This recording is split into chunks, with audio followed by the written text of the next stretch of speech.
From day one থেকে কিন্তু পুরো প্রসেস কোনো স্বচ্ছতা ছিল না। এখানে বিভিন্নভাবে প্রভাব সৃষ্টি করার চেষ্টা করা হয়েছে, নির্বাচনকে প্রভাবিত করার চেষ্টা করা হয়েছে। আপনি জেলা লেভেল, বিভাগ লেভেল বলেন, এখন ক্লাব লেভেল বলেন, 15টা ক্লাবকে একবার বাতিল করা হচ্ছে, আবার পরের মুহূর্তে এটাকে বৈধ করা হচ্ছে। সো এখানে দেখা যাচ্ছে যে এটা নগ্ন হস্তক্ষেপ আছে। এখন এখানে বেসিক্যালি ইলেকশনের কোনো পরিবেশ আমি দেখছি না। তো এটার ভিত্তিতে আমরা ডিসিশন নিচ্ছি যে আমরা নমিনেশন উইথড্র করে নিব, যেটা করে নিয়েছি আমরা, অনেকেই করছেন। সো আমরা একটা প্রেস কনফারেন্স খুব সহসাই করব, যেখানে আমরা আমাদের বক্তব্য পেশ করব। বাট বর্তমানে যে অবস্থা দেখছি, এখানে নির্বাচনের কোনো পরিবেশ না, এবং খুব দুঃখজনক যে বিসিবির মতো একটা জায়গায় এরকম একটা সিচুয়েশন ক্রিয়েট করা হয়েছে, খুবই দুঃখজনক। তা দেখেন, এখানে তো পুরো প্রসেসটাই ছিল অস্বচ্ছ।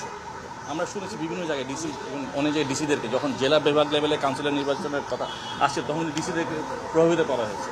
আমরা শুনেছি তাদেরকে ফোন করে প্রভাব বিস্তার করার চেষ্টা করা হয়েছে। বিভিন্ন ক্ষেত্রে কিন্তু আমরা প্রভাব বিস্তারের এক্সাম্পল পেয়েছি।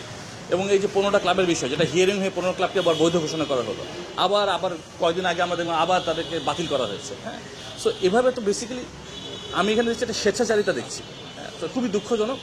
এবং আমাদের যেটা আমরা আজকে পজিশনে নিয়েছি, এটা হচ্ছে বেসিক্যালি আমাদের নৈতিক পজিশন, যে এভাবে একটা বিসিবি নির্বাচন হতে পারে না। আর নতুন বাংলাদেশে আমরা এরকম নির্বাচন দেখতে চাই না।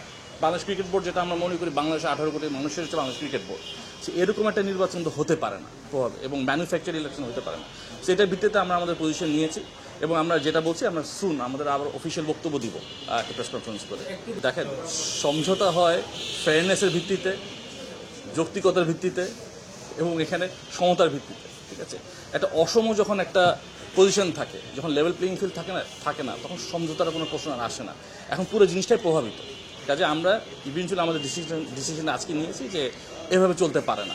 সো মূলত এটাই আমার বক্তব্য। বাট আমাদের পুরো বক্তব্য আপনারা পাবেন প্রেস কনফারেন্সে। আমি আপনাকে খুব একদম ডিরেক্টলি বলি, আপনাকে ক্লিয়ারলি বলি, হ্যাঁ, সরকারের একটি গোষ্ঠী, পুরো সরকার আমি বলবো না, সরকারের ভেতর একটা গোষ্ঠী এখানে নগ্নভাবে হস্তক্ষেপ করছে। আমি এভাবে উত্তরটা দিব।